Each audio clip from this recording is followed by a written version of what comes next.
Doctor দেখেন তো ওর কি হয়েছে, রাত্রেবেলা ঘুমের ঘরে আমার নাম ধরে ডাকে। এটা তো খুব ভালো কথা, আপনার নাম ধরে ডাকে, তা সমস্যা কি? ডাক্তার সমস্যা হলো কালকে ওর বউ বাপের বাড়ি থেকে চলে আসবে। এক মিনিট, তা আপনি কে? আমি পাশের বাড়ির ভাবি। হ্যালো ভাবি, এইটা কি সোনাগাতি থানা? জি ভাইজান, এটা সোনাগাছি থানা। ও আচ্ছা, তা সোনা কি যায়? জি ভাইজান, যাচ্ছে আস্তে আস্তে। কি রে মা, কি অবস্থা? বালা সত্যি? আসসালামু আলাইকুম আম্মু, আই বালা আছি। আন্নাগো কি অবস্থা? আমরাও বালা আছি। তো জামের কি অবস্থা?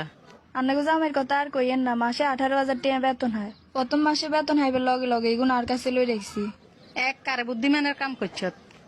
জামাই এতে কোনো টেঁয়াই দিবি না, হরে বেলাইনে খরচ করব, মারে দি দিব, বোনের দি দিব।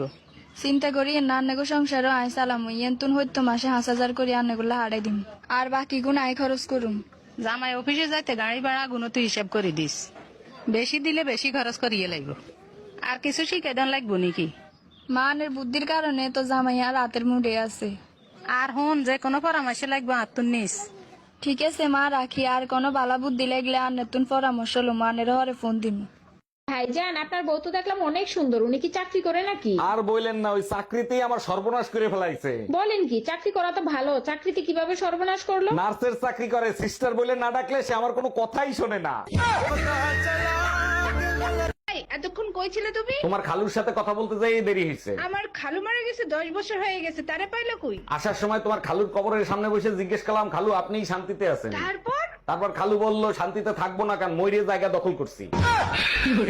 আচ্ছা, রমজান মাসে তো আল্লাহ সব শয়তান কয়েদ করে রাখে, তাই না? হ্যাঁ, যারা নামাজ রোজা করে তাদের ধারে কাছেও শয়তান আসতে পারে না। আমি তো নামাজ রোজা করি, তাহলে তোমারে আল্লাহ ছাইড়ে দিছে কেন? মাগরিবের আজানটা শেষ হোক, তারপরে বুঝতে পারবা কেন।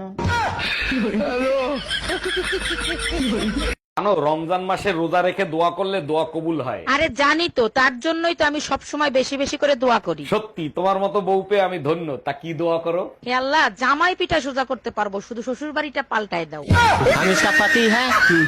অরুণদা, কালকে রাতে আমার জন্মদিনের পার্টি, আপনি না আসলে কিন্তু কেক কাটবো না। আরে টুম্পা ভাবি, আপনি ডাকবেন আর আমি আসবো না? অবশ্যই আসবো। তুই একবার যাইয়া দেখ, এমন লাথি মারবো সোজা কক্সবাজার যেয়ে পড়বি। লাঠিটা একটু আস্তে মাইরো, কারণ টুম্পা ভাবির বাসা কক্সবাজার না, ঢাকা। আচ্ছা, সেহরি খাওয়ার সময় অনলাইনে থাকাটা কি জরুরি? অবশ্যই জরুরি, ওটা তোমার মোটা মাথায় ঢুকবে না, চুপ থাকো। আমার মাথা মোটা, তাইলে বুঝাও সেহরি খাওয়ার সময় অনলাইনে কেন থাকতে হবে? অনলাইন না থাকলে মানুষ সন্দেহ করে রোজা আছি কিনা।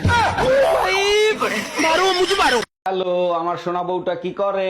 এই, তোমার অনেকবার ফোন দিছি, ফোন দাও না কেন? কি হয়েছে তোমার? একটা স্যাড বই পড়ে মনটা খুব খারাপ ছিল, তাই। আচ্ছা, তুমি কখনো বই পড়ে কান্না করছিলা? একবার আলমারির উপর থেকে ডিকশনারি নামাতে গিয়ে ডিকশনারিটা পায়ের উপরে পড়ে অনেক কান্না করছিলাম। এই শোনো, আজ রমজানের প্রথম জুম্মা, ঠিক মতো সেহরি করছো?